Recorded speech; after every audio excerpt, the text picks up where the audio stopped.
Si yo te pidiera en esta mañana que hicieras una lista de todos los problemas que tú tienes en este momento, de cualquier índole, económico, familiar, de salud, y que lo pongas en orden de importancia, ¿cuál colocarías en el tope de la lista?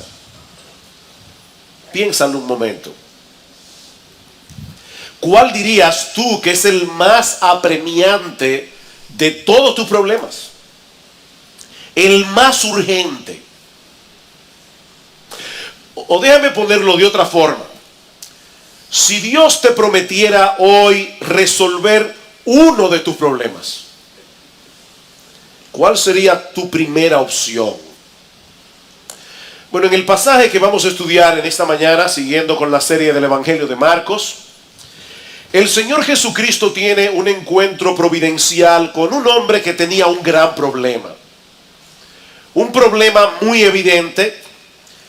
Y yo espero, mis hermanos, que esta historia nos ayude a poner en perspectiva nuestros propios problemas.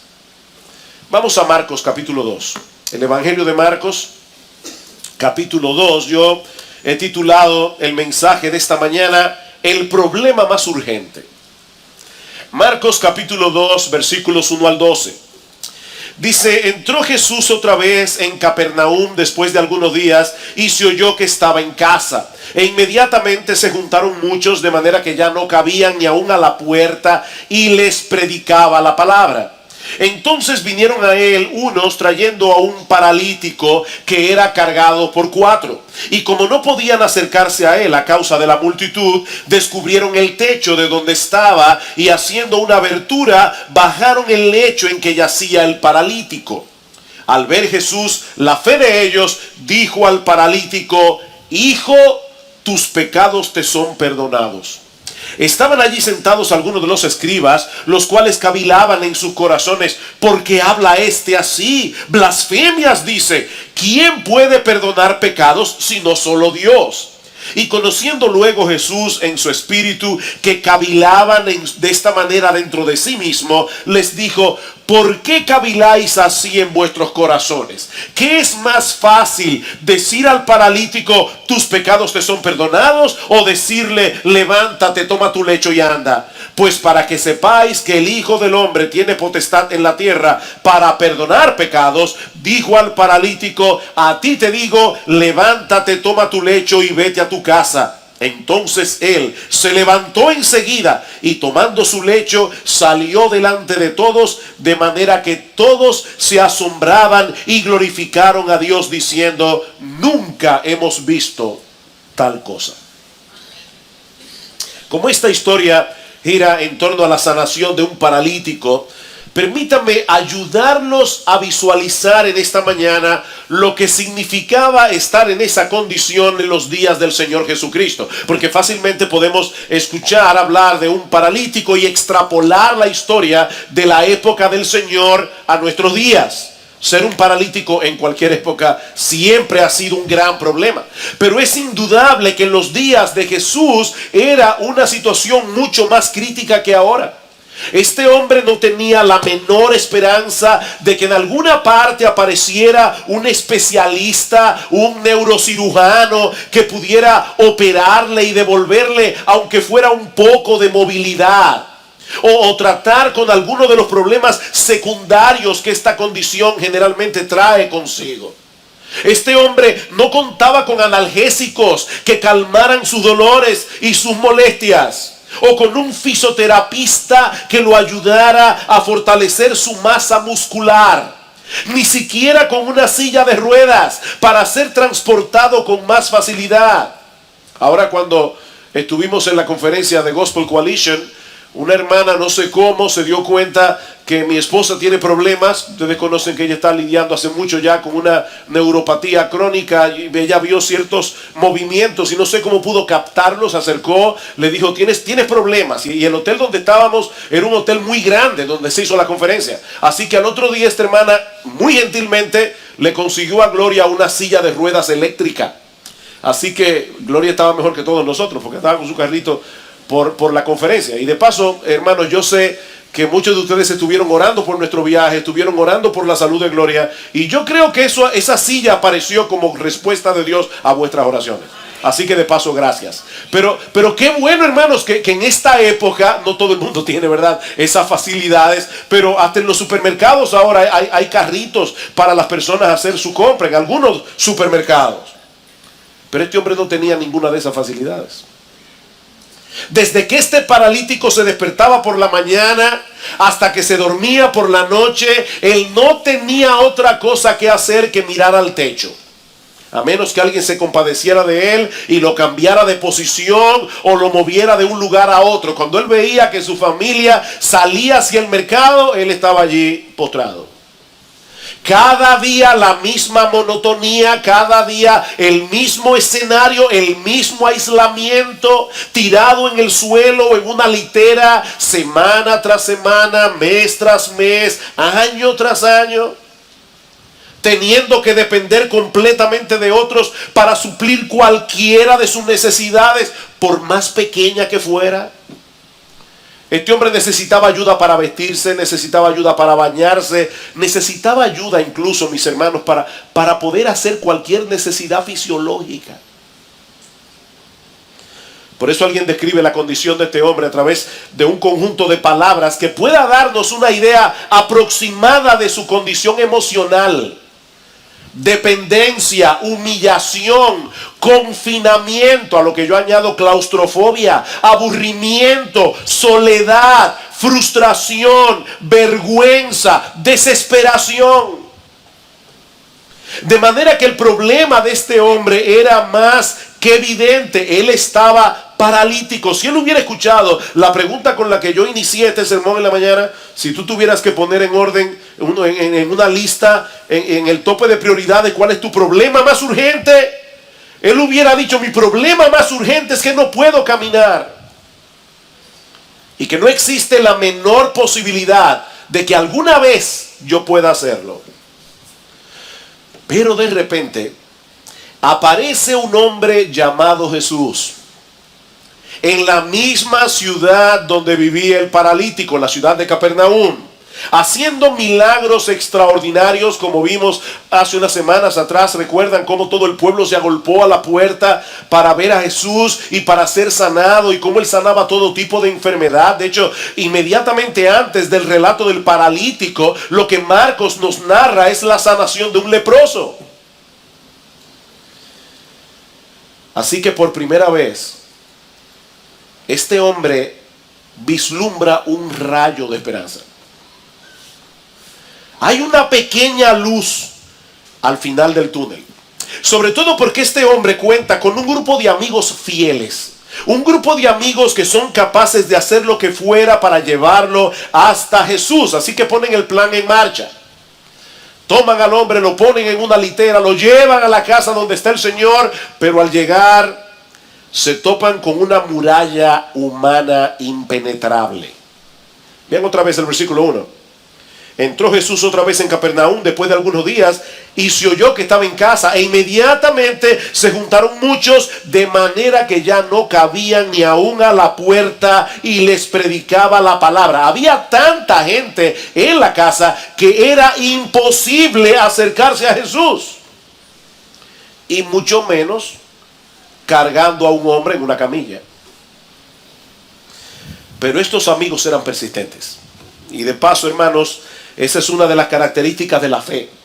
El que verdaderamente cree, actúa porque cree.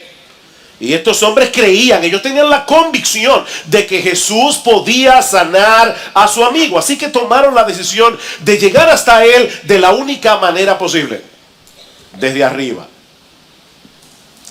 Las casas en Israel solían tener una escalera exterior para subir a los techos. Los techos eran usados como terrazas y estaban tan pegadas la una de la otra que si una casa no tenía escalera, era fácil subir a otra casa e ir saltando de techo en techo hasta llegar a la casa que tú querías llegar. No sabemos cómo fue que los amigos del paralítico hicieron su asunto, pero ellos llevaron al hombre hasta donde estaba Jesús.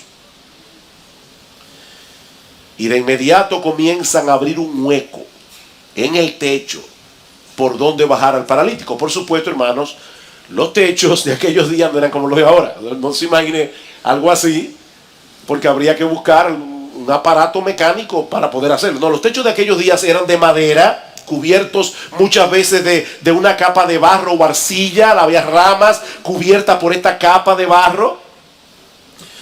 Ahora yo quiero que ustedes se imaginen la escena, ¿verdad? El Señor está predicando la palabra, comienza a oírse un ruido en el techo, se forma una nube de polvo que cae sobre Jesús y sobre la gente que está allí, hasta que se abre un hueco bastante grande y aparecen 4 hombres mirando para abajo.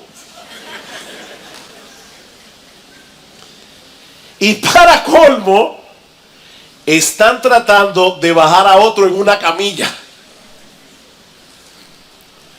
Cada vez que yo leo esta historia, yo trato de imaginarme cómo yo hubiera reaccionado si hubiera sido Jesús.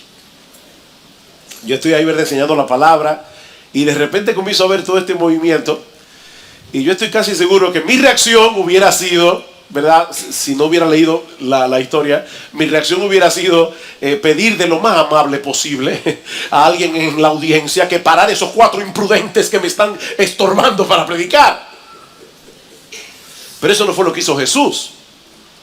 ¿Saben por qué? Porque en vez de verlos como un grupo de necios interrumpiendo su predicación, Él los vio como hombres que tenían mucha fe. De hecho, tanto Mateo, Marcos y Lucas, los 3 evangelios que narran este evento, dicen que Jesús vio la fe de ellos. Jesús vio, no la imprudencia, no la necedad. Jesús vio la fe de ellos, la fe que tenían en Él. Y es importante aclarar aquí que mucha gente en el día de hoy habla de la fe como si la fe en sí misma tuviera algún tipo de poder, algún tipo de eficacia. ¿Han escuchado ustedes esta frase? La fe mueve montañas. No importa cuán grande sea tu problema, lo importante es que tengas fe. No, olvídate de eso. Lo importante no es que tengas fe.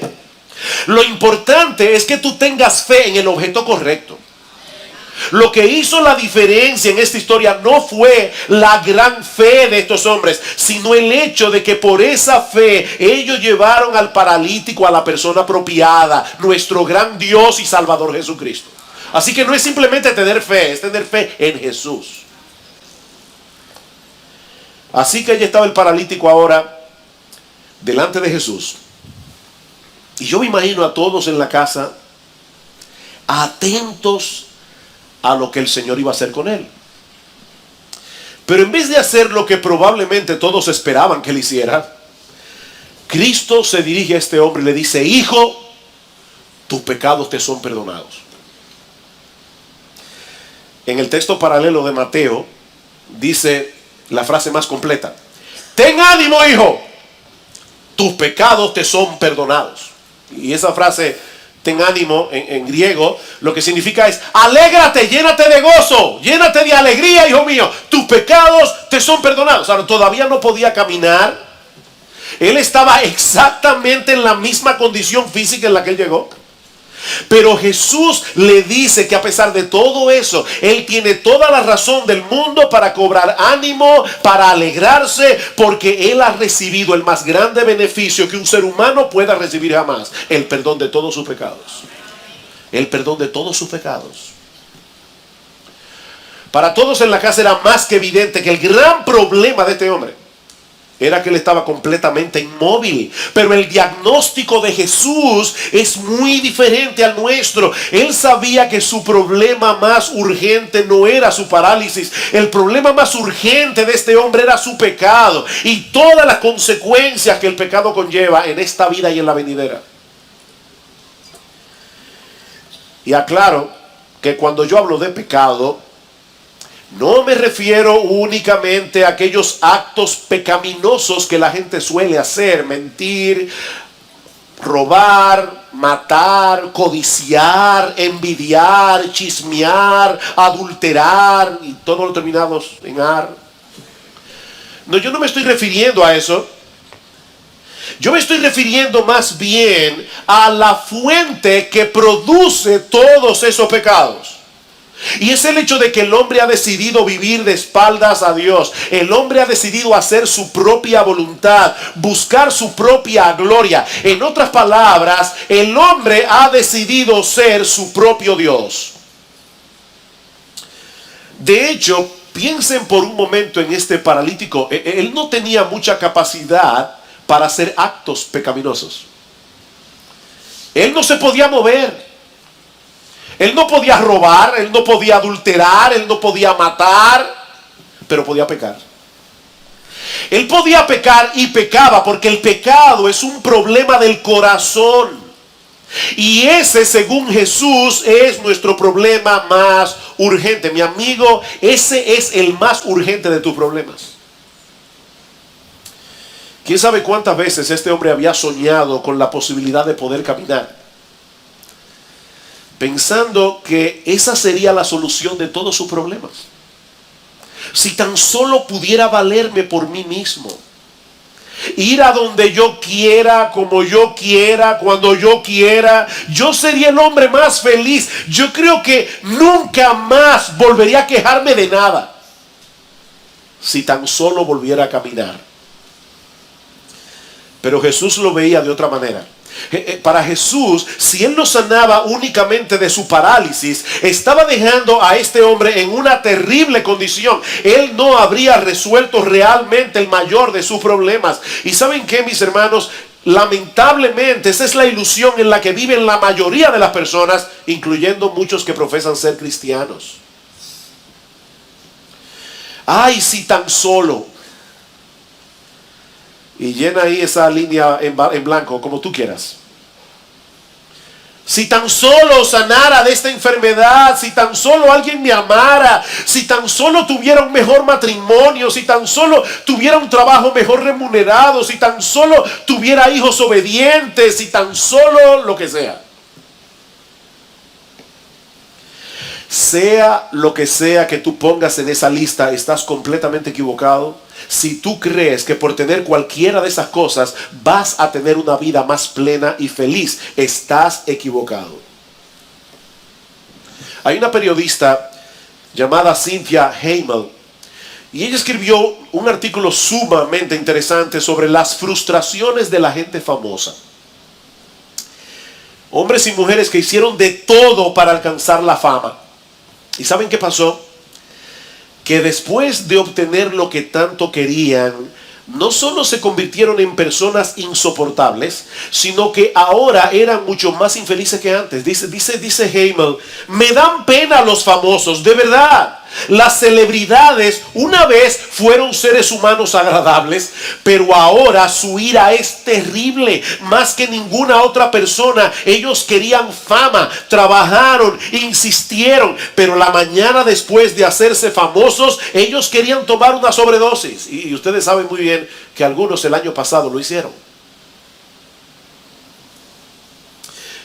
Dice, ya querían tomar una sobredosis porque aquello por lo que habían luchado, la fama que iba a hacer que todo fuese bien, que iba a hacer que su vida fuera soportable, que les iba a proporcionar satisfacción personal y felicidad, ya había llegado y nada había cambiado. Aún eran los mismos. La decepción les había llevado a ser violentos e insufribles. Y más adelante Hamel añade esta sorprendente declaración: yo creo que cuando Dios quiere gastarle a uno una broma muy pesada, le concede su mayor deseo.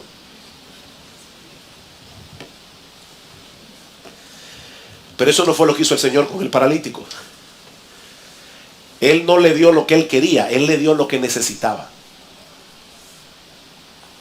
No lo que él quería, lo que él necesitaba. Y no era la sanidad de su cuerpo, era la sanidad de su alma. Lo que este paralítico necesitaba más urgentemente era el perdón de sus pecados, y eso fue precisamente lo que Cristo le dio. Mi amigo, otra vez, yo no sé cuál es el mayor anhelo tuyo en esta mañana, pero si es algo fuera del Señor Jesucristo, y del perdón de tus pecados, el perdón que solamente Él puede darte, estás cometiendo el más terrible y destructivo de todos los pecados: idolatría. Idolatría. Estás buscando propósito y significado para tu vida en el lugar equivocado. Ese es el gran problema de los seres humanos. Van detrás de la reputación, de la belleza, de la popularidad, del dinero, de la diversión, y al final siempre terminan frustrados porque su mayor necesidad sigue allí. Así que lo primero que yo quiero resaltar en este pasaje es que según Jesús, ninguna necesidad humana es más urgente que el perdón de los pecados.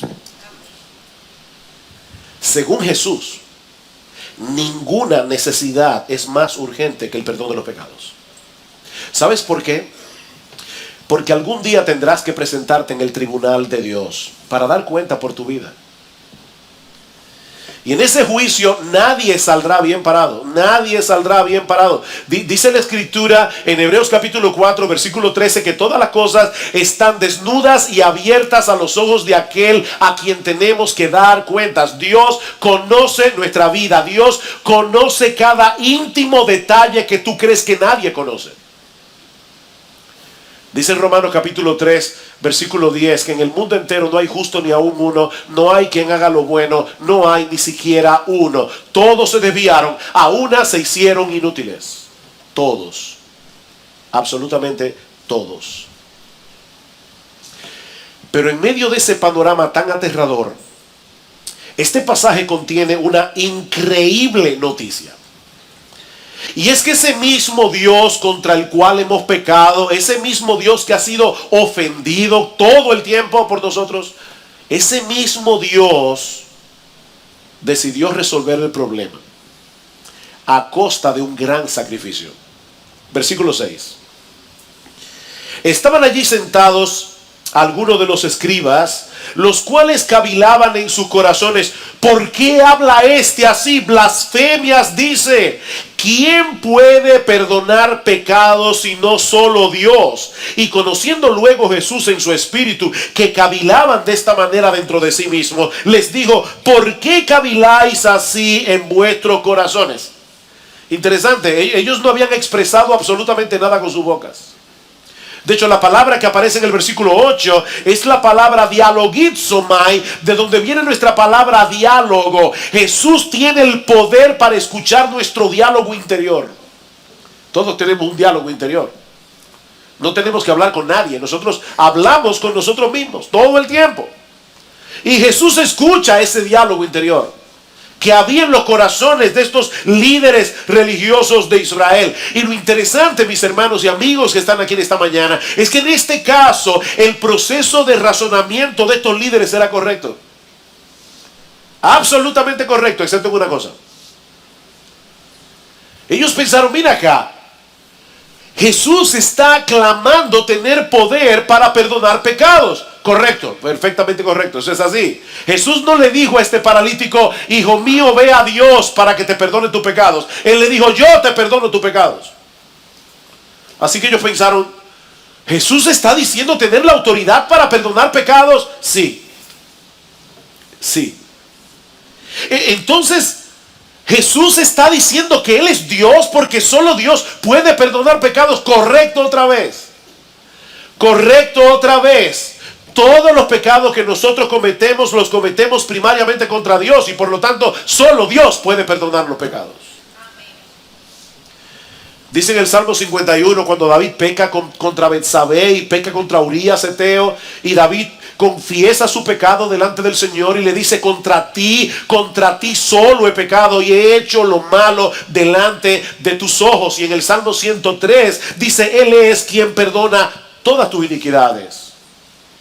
Así que estos líderes religiosos están allí con ese diálogo interior. Jesús está diciendo que Él puede perdonar pecados, pero solo Dios puede perdonar pecados. ¿Cuál es la conclusión? Jesús está diciendo que Él es Dios. Correcto otra vez. Eso era exactamente lo que Jesús le estaba diciendo. El Señor cuando le dice al paralítico, hijo, tus pecados te son perdonados, lo que le está diciendo en realidad es que todos los pecados que él había cometido en su vida, los había cometido contra Jesús. Y ahora él le dice, hijo, ten ánimo. Toda tu vida has pecado contra mí y ahora quiero que sepas que yo te perdono todos tus pecados. Imagínate que hay un individuo que es asaltado por una banda de 4 o 5, lo golpean, le roban y lo dejan tirado medio muerto en la calle.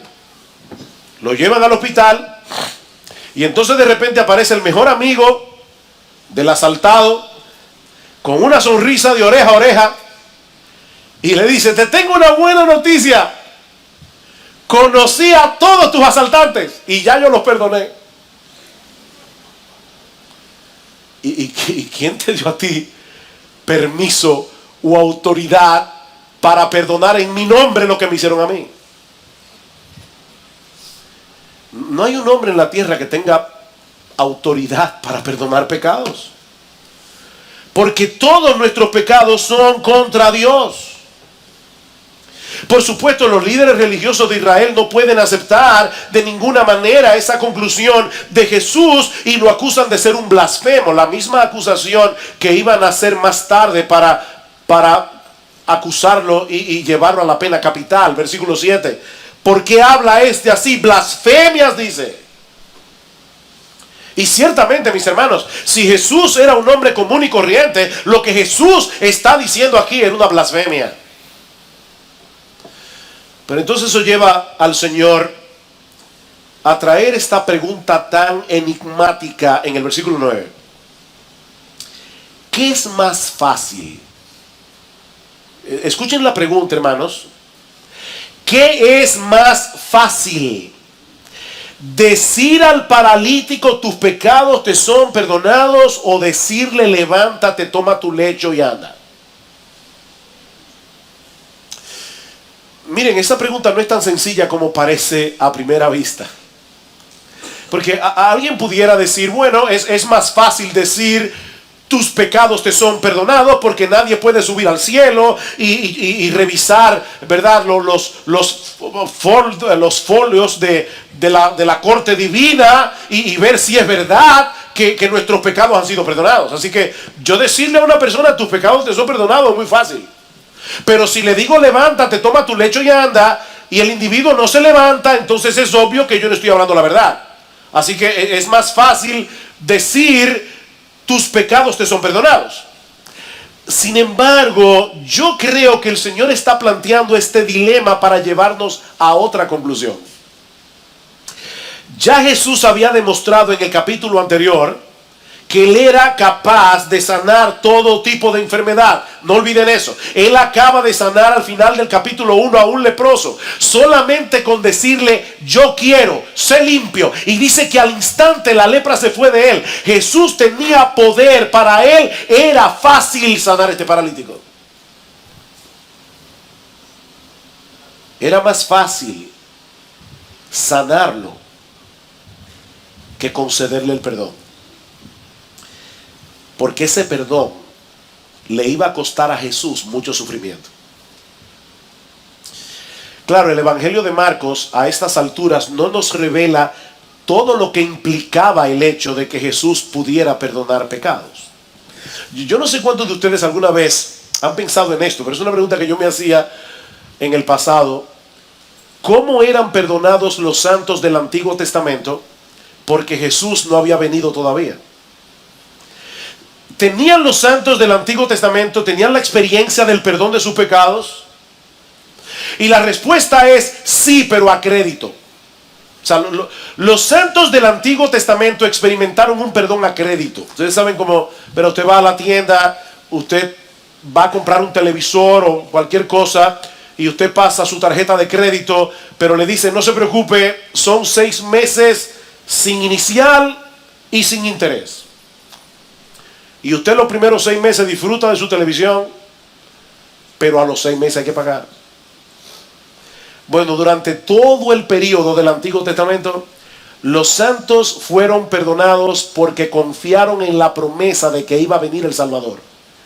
Y ellos manifestaban su confianza en esa promesa a través de los sacrificios de animales. Pero todos esos perdones de pecados fueron perdón a crédito, hasta que Jesús muriera en la cruz del Calvario. Así que todavía el perdón del paralítico fue a crédito, pero fue perdón. Fue perdón. Más adelante Marcos nos va a revelar lo que le costaría a Jesús pagar ese perdón hasta el último centavo. Marcos capítulo 8. Marcos capítulo 8.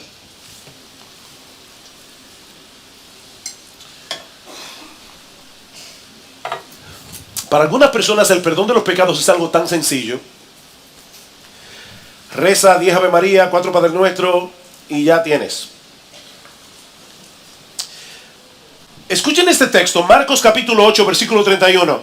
Y comenzó a enseñarles, tomen nota de cada palabra que aparece aquí. Comenzó a enseñarles que le era necesario al Hijo del Hombre padecer mucho y ser desechado por los ancianos, por los principales sacerdotes y por los escribas, y ser muerto y resucitar después de 3 días. Cristo no está haciendo aquí una profecía de que eso era lo que Él iba a hacer. Él está diciendo aquí que para que el hombre pudiera ser salvo, para que Dios pudiera concederle al hombre el perdón de sus pecados, era necesario que el Hijo del Hombre muriera en una cruz.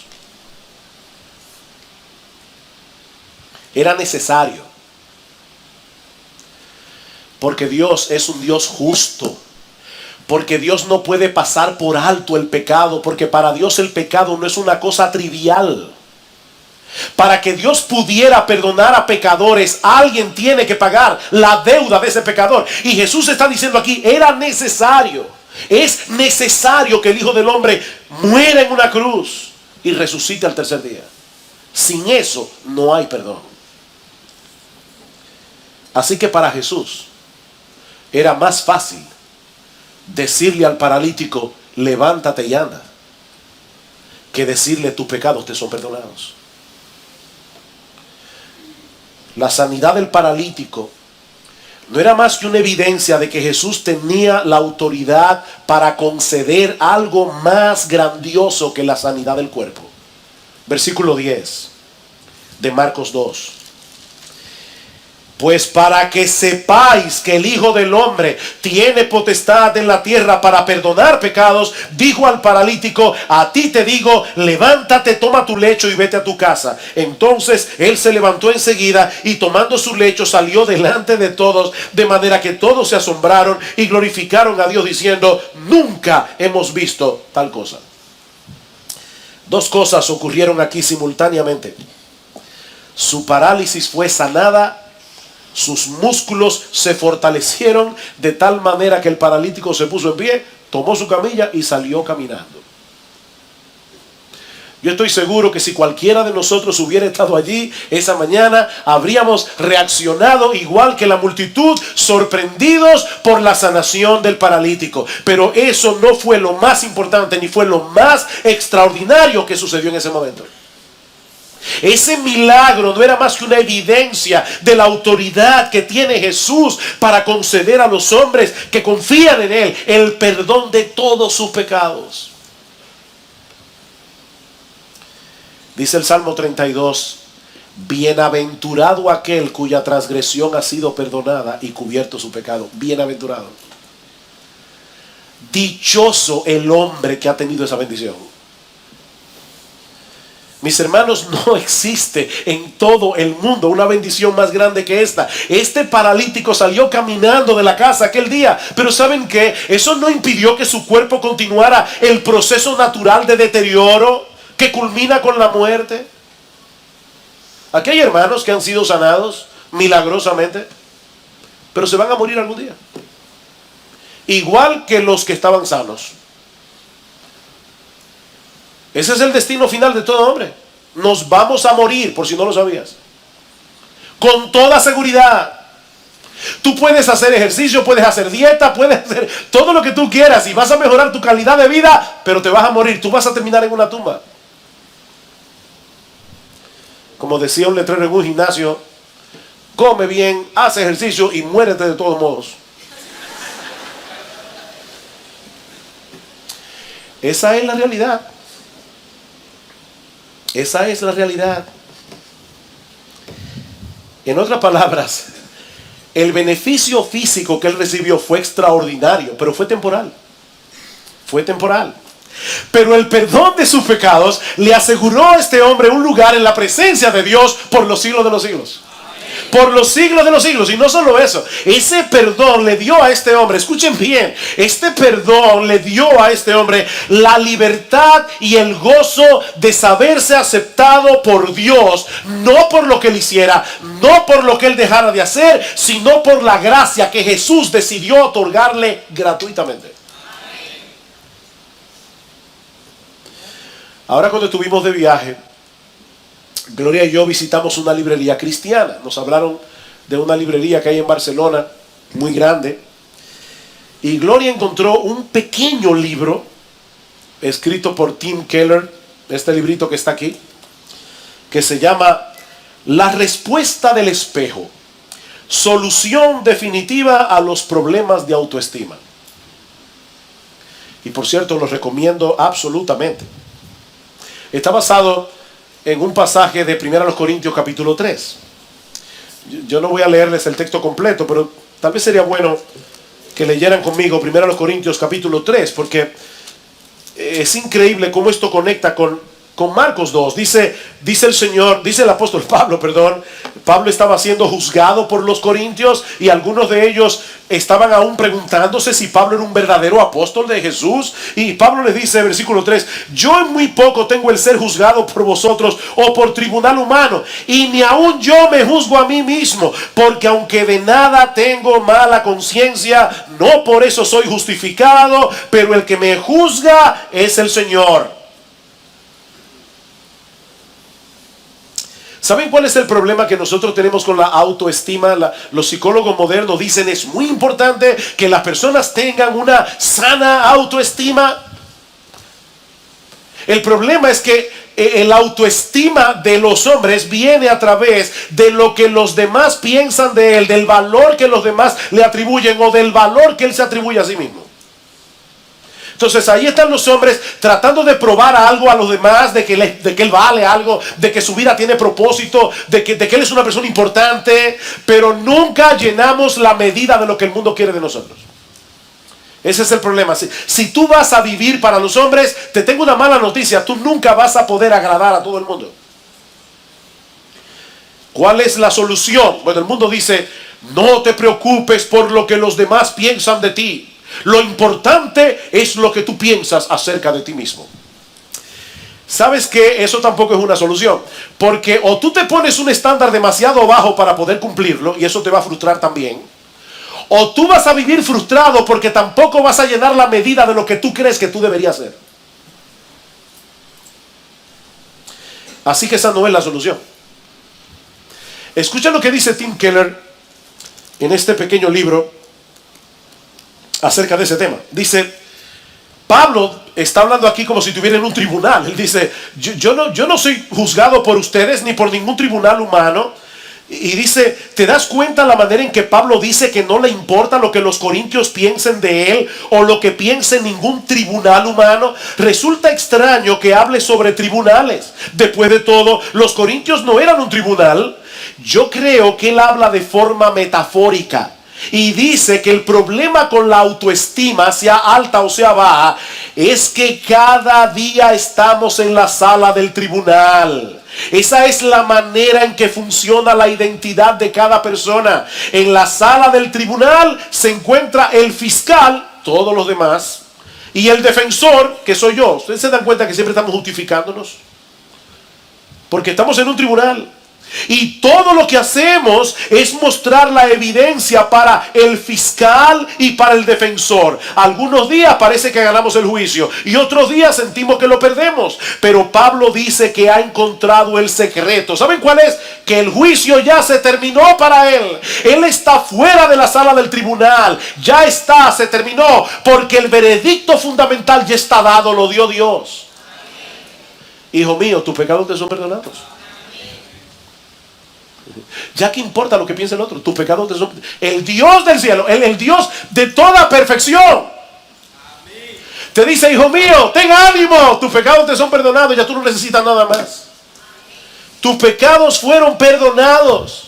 Y aunque Keller no cita en ninguna parte de este libro Marcos capítulo 2, yo sabía que cuando llegara esta semana yo iba a predicar este domingo acerca de este pasaje, y constantemente me venía esa frase de nuestro bendito Señor y Salvador Jesucristo: hijo mío, ten ánimo, tus pecados te son perdonados. ¿Saben cuál es el problema que plantea la psicología del mundo con respecto a la autoestima? ¿Saben cuál es el problema? Que en el mundo el veredicto viene después del desempeño. O sea, tú siempre estás tratando de probar que eres alguien. El veredicto viene después del desempeño. Todos juzgan tu valor, tu lugar en el mundo de acuerdo a lo que haces, de acuerdo a lo que puedes lograr, y nunca es suficiente. Nunca.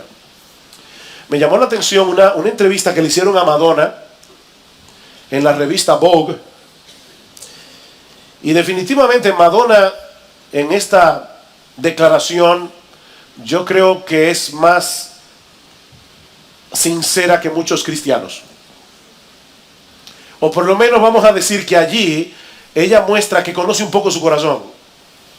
Dice Madonna: mi impulso en la vida proviene del temor a ser mediocre. Eso es lo que siempre me empuja. Dejo atrás la fascinación y me descubro a mí misma como un ser humano especial, pero luego siento que aún soy mediocre y poco interesante, a menos que haga otra cosa. Porque a pesar de que me he convertido en alguien, todavía tengo que probar que soy alguien. Mi lucha nunca ha terminado y creo que nunca va a terminar. Madonna, una mujer famosa, una mujer que tiene todo lo que ella quiera, una mujer popular, pero esta mujer ha llegado a entender que no importa lo que tú logres en este mundo, nunca es suficiente. Es como una sanguijuela que tenemos adentro que dice: dame más, dame más. ¿Saben qué es lo glorioso del Evangelio? Lo glorioso del Evangelio es que el veredicto viene primero y el desempeño después. ¿Oyeron eso? En el Evangelio el veredicto viene primero. Este paralítico no había hecho nada, era un paralítico. Él no había hecho ninguna buena obra, él no estaba en un club de caridad, él no era del Club Rotario ni de los Leones, él no había hecho nada. Pero de pura gracia Jesús le dijo: hijo, ten ánimo, tus pecados te son perdonados. ¿Saben lo que eso produce? Eso produce en el hombre una gratitud que lo energiza para hacer algo. Así que en el Evangelio el veredicto viene primero, tus pecados te son perdonados, el desempeño viene después, como consecuencia del veredicto. Por medio de la fe en Jesús, el Dios del cielo perdona todos nuestros pecados y pone en nuestra cuenta la justicia perfecta de su Hijo. O ustedes no desayunaron esta mañana o están medio dormidos. ¿Tú oíste eso? Por medio de la fe en Jesús, piensa en todos tus pecados, todos los pecados que tú has cometido en toda tu vida. Por medio de la fe en Jesús, el Dios del cielo, el perfecto en santidad, el perfecto en justicia, aquel que juzgará a los hombres en el día del juicio, perdona todos tus pecados. Pero no te deja así. No te deja así. Si tú tuvieras una deuda pendiente con el banco de $40 millones y aparece un buen samaritano que te dice: no te preocupes, yo voy a pagar tu deuda completa en el banco. Cuando él pague tu deuda, ¿sabes en cuánto va a estar tu cuenta del banco? En cero. Así que Jesús no se limita a perdonar pecados, sino que ahora pone en nuestra cuenta bancaria su justicia perfecta por medio de la fe. Aleluya, aleluya, gloria al Señor. Eso es increíble. Por pura gracia, gratuitamente, por medio de la fe. Al que no conoció pecado, por nosotros lo hizo pecado, para que nosotros fuésemos hechos justicia de Dios en él. Dios me ve a mí ahora como él ve a su hijo. Y Dios, por causa de que yo estoy, mi vida está escondida en Cristo, Dios me ve a mí como ve a su hijo y me trata como su hijo. Dios le dice a cada uno de sus hijos, a cada uno, óyeme bien, porque está en Cristo, este es mi hijo amado en el que yo tengo complacencia. ¿Qué problema de autoestima puede tener una persona que crea eso? Y ya, ¿qué importa lo que piensen los demás? De hecho, ¿qué importa lo que pienses tú mismo acerca de ti mismo? Pablo dice, ni aún yo me juzgo a mí mismo, porque ya yo no estoy en un tribunal, el juicio terminó. Ya no estoy en el tribunal. Y el veredicto ya fue emitido. Mi amigo, yo no sé cuáles son los problemas que te agobian en esta mañana, pero créeme, ninguno de ellos puede compararse con el problema que tú tienes con Dios por causa de tus pecados.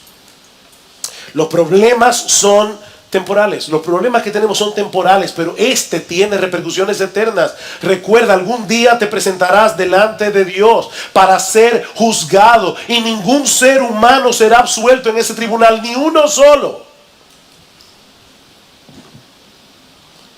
A menos que se hayan parado por la fe en la justicia perfecta de Cristo y en su muerte en la cruz. El que cree en mí tiene vida eterna y no vendrá a condenación, mas ha pasado de muerte a vida, dice el Señor. Así como Cristo perdonó al paralítico aquel día, así puede perdonarte a ti ahora, en este mismo instante, porque su autoridad y su poder no han perdido vigencia, pero tienes que venir a Él confiando en lo que Él ha hecho para salvar a pecadores. Él vivió esa vida de perfecta obediencia, ese desempeño que la gente demanda de nosotros y mucho más. Jesucristo lo vivió. Él lo hizo ya. Y luego fue a la cruz a morir en nuestro lugar por todos nuestros pecados, para que todo aquel que en Él crea no se pierda, mas tenga vida eterna. Ese es el gran mensaje del Evangelio. El justo murió por los injustos para llevarnos a Dios. Pero tienes que decidir ahora lo que tú vas a hacer con esta sorprendente noticia. Porque, mi amigo, si tú decides no hacer nada en la mañana de hoy y dejar las cosas como están, te estás colocando a ti mismo en la posición de los líderes religiosos de Israel e indirectamente estás acusando a Jesús de ser un blasfemo. ¿Tú oíste eso? ¿Tú estás escuchando la oferta del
el perdón de tus pecados por medio de la fe, porque Jesús te lo está ofreciendo. Si tú decides no hacer nada y no venir a Cristo hoy en arrepentimiento y fe, entregándole completamente tu vida, tú te estás colocando a ti mismo en el grupo de los escribas y indirectamente tú estás uniéndote a su acusación de que Jesús es un blasfemo. Nadie puede permanecer en una posición neutral ante este pasaje. Nadie. O te colocas del lado de los escribas en su acusación de blasfemias contra Jesús, o te colocas frente a Jesús como un pecador arrepentido, esperando recibir de Él por medio de la fe lo que solo Él puede darte, el perdón de todos tus pecados. Mi amigo, no existe otra opción. O tratas a Jesús como un blasfemo que pretende ser Dios, o te postras ante Él reconociendo que Él es el Dios encarnado, que vino al mundo a salvar pecadores por medio del sacrificio de sí mismo. Qué gran salvación y qué gran Salvador. Qué gran Salvador. Quiere el Señor manifestar su poder en este día, obrando en la vida de muchos, arrepentimiento y fe, para que puedan salir de este lugar con el alivio, la libertad, el gozo, la alegría de saber que todos sus pecados fueron perdonados por aquel que tiene potestad en la tierra para perdonar pecados, nuestro gran Dios y Salvador Jesucristo. Pero es también mi oración que los creyentes de Iglesia Bíblica del Señor Jesucristo y todos los creyentes que están aquí hoy salgan de este edificio gozosos y animados, con un mayor aprecio y un mejor entendimiento de la gran salvación que nuestro gran Salvador nos ha otorgado por gracia, por medio de la fe. Hijo, ten ánimo. Hijo, ten ánimo. Tus pecados te son perdonados.